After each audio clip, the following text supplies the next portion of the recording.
Martin Fayulu Madidi, candidat malheureux à l'élection présidentielle de décembre dernier, a été reçu ce mercredi au siège de l'Église du Christ au Congo, où il a rencontré le président national de cette organisation chrétienne. L'homme a affirmé tenir à la vérité des urnes. Il dit poursuivre de réclamer sa victoire de manière pacifique. Martin Fayulu estime que c'est une aventure que de voir le pays être géré par des personnes nommées plutôt que celles qui ont réellement été choisies par le peuple.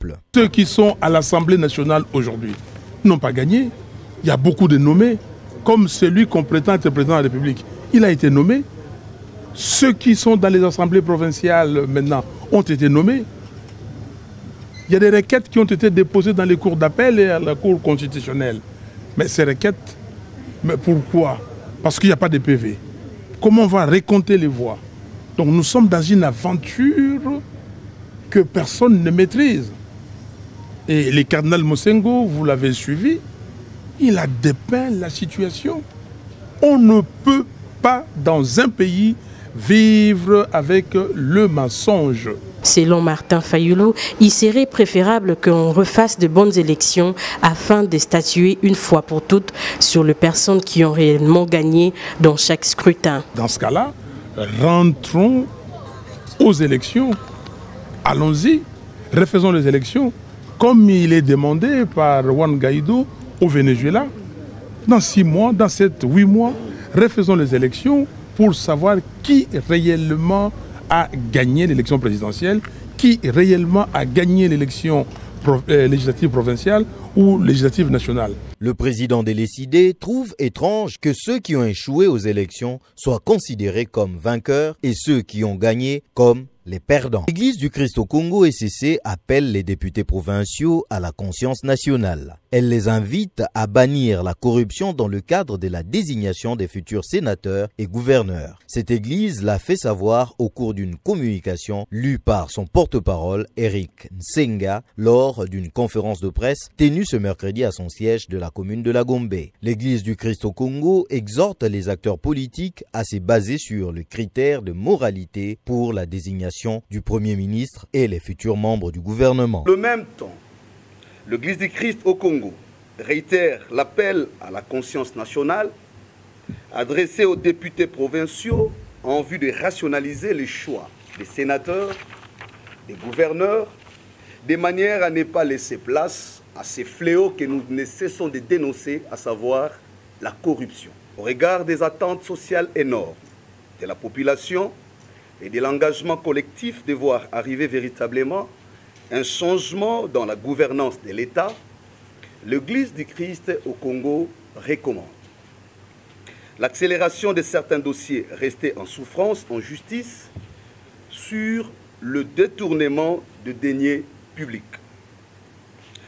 Aux acteurs politiques de s'en tenir à la rigueur du critérium de moralité, ainsi d'équité et de compétences des candidats primaturables et ministrables dont le futur gouvernement devrait être une option à regarder avec beaucoup d'attention. Au peuple, l'ECC l'invite à l'unité et l'amour du pays et surtout de rester vigilant et de bannir tout esprit de division. Les témoignages des officiels ont été recueillis sur le passé élogieux du patriarche Abdoulaye Yerodia Ndombassi. En 2005, il y a eu le système 1+4. Le patriarche Yerodia était vice-président de la République, mais président en charge de la commission reconstruction. Et moi, j'étais ministre des Transports et Communications. Donc, j'ai travaillé sous son autorité. C'est quelqu'un que je connais très très bien. Il a présidé notre commission avec brio. C'est quelqu'un d'une grande hauteur intellectuelle. En plus, c'est un humaniste. Parce que chaque fois quand on s'est retrouvé au niveau de la commission, à chaque réunion, il nous mettait à l'aise. La preuve, on allait d'ailleurs manger, et il nous mettait à l'aise et il pensait qu'en nous mettant à l'aise, on allait produire du bon travail. Et effectivement, avec lui, nous avons produit du très très très bon travail. Donc, je garde de lui un souvenir même particulier parce qu'il m'aimait personnellement. Un patriote convaincu, jusqu'à sa mort, il n'a pas trahi le Congo. Donc après avoir lutté pour la libération de ce pays, et il a assumé valablement ses responsabilités d'État et il est mort avec honneur. Un exemple à suivre pour tous les politiciens congolais. Avoir seulement la hauteur de tout ce qu'il y a eu comme cérémonie depuis son décès, cela traduit une très grande et très grosse perte que nous venons d'enregistrer, n'est-ce pas, au niveau de la République. C'était une bibliothèque, c'était un combattant de la liberté, c'était un combattant pour le peuple congolais. Il nous a laissé vraiment un modèle à suivre, pas seulement pour nous, mais pour les générations à venir aussi. Parce que, comme Mzee Laurent Désiré Kabila, il n'a jamais trahi le Congo et il a été le porte-étendard de ces slogans. La disparition est toujours un dommage, un regret. Le souvenir, plutôt, c'est en un mot, le patriarche Yerodia Abdoulaye Ndombei était la foudre de l'engagement citoyen. Voilà, c'est tout ce que je peux dire. On peut dire que la République connaît une perte énorme. Absolument. Mais, comme ça peut se passer pour d'autres, nous pensons aussi au décès du patriarche Antoine Gizenga. Je pense par rapport aux circonstances du moment. Le peuple congolais a besoin d'être résilient.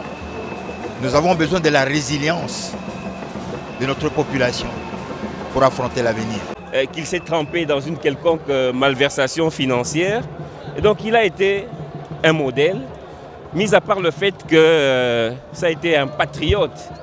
Mais c'est une bibliothèque que nous perdons, nous, particulièrement les Né-Congo, mais les Congolais de manière générale. C'est ce qui justifie en fait un peu notre présence ici en ces lieux pour honorer ce grand nom du Congo central. Gabriel Kyungu-Akumanza ne veut pas s'ériger en opposant vis-à-vis de l'actuel pouvoir, auquel il promet par contre d'apporter son soutien. Kyungu-Akumanza est le coordonnateur de la plateforme Ensemble pour le changement dans le Haut-Katanga. Cette clarification de sa position, Gabriel Kyungu l'a faite au lendemain de la déclaration faite sous forme d'un communiqué de la plateforme Ensemble pour le changement qui annonçait son futur positionnement comme première force de l'opposition républicaine.